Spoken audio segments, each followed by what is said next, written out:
Now that you understand how to access your ClassLink account, let's hop in and sign in. So it's going to open up my ClassLink Launchpad. This is what I see because I have the permissions for these apps up here. Now, you will see different apps, and it all depends on what role you have in our school district. If you're an instructor coach, you're going to see different apps. If you're a teacher at 7th grade, you're going to see different apps than a teacher at 3rd grade. It all depends on what you're rostered in and what your students are also rostered in.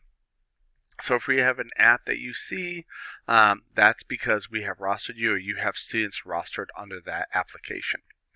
This is your ClassLink hub. Let's start at the top. So in the upper right hand corner, you can see information about your account. You can sign out or go to your settings. If you're at the lower grades, this is where you're going to go teach your students to always sign out. This is especially important for students in pre-K, K, and 1, first grade.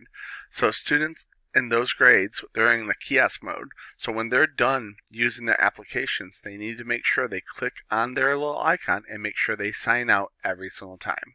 Okay? That's really important because they're on a public kiosk computer. Now, the rest of the students don't need to sign out. They just have to make sure they log out of their Chrome account when they're done. In the upper left-hand corner, if you click on the three dots, you can see some different options that you have up here. You have analytics and stuff. Let me hop into a teacher account so we can see what that looks like from your perspective. Okay, I'm now in a first grade classroom. So this is a teacher that is instructing a first grade classroom. Here's the apps that she can see on her computer. These are the apps that currently she has access to. And as the year goes on, we'll be adding more applications depending on if we have those in our district for student use. If I go up to the upper left-hand corner, I can see my classes. If I click on my classes, I can see which students are rostered to me. So I have my attendance, my ELAR, my math, my science, and my social studies.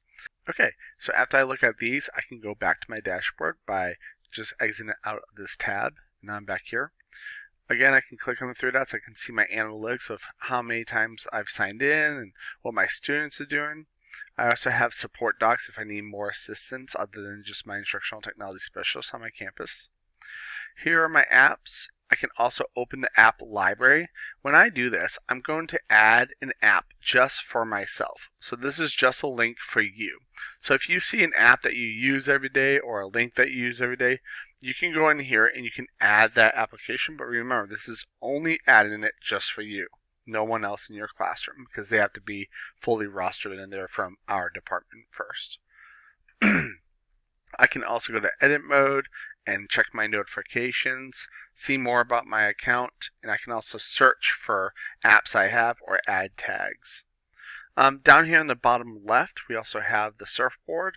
All that does is it changes up based on the theme that's going on. Sometimes it'll be a pumpkin or something about Christmas or any holidays and different changes that we have. You'll see those and a little bird flying across. And then I also have my classes and my analytics, the same two drop downs I had up here as well. Let's say I wanted to print off my cards. So in the upper left hand corner, the first app that you'll see is your class quick cards. We turn that on for everyone in our district, but these will mostly be used in our pre-KK and first grade classrooms. That's what I'm going to talk about next in the next video, so please stay tuned to episode 3 of using ClassLink.